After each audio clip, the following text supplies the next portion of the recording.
à l'échelle locale, chaque pays est en train de prendre des mesures locales pour faire ce qu'il faut faire pour arrêter la coupe illicite de bois. Pour ce qui concerne le Sénégal, je peux citer deux choses. La première chose, la plus importante, c'est la mise en commun des forces de défense et de sécurité.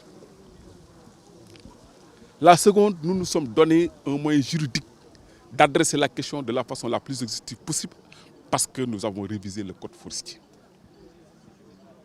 Nous l'avons révisé avec trois choses principales. La première chose, nous avons caractérisé les incriminations en définissant ce que c'est le trafic illicite de bois, le trafic international de bois. Et quand on définit les incriminations, on leur applique des sanctions.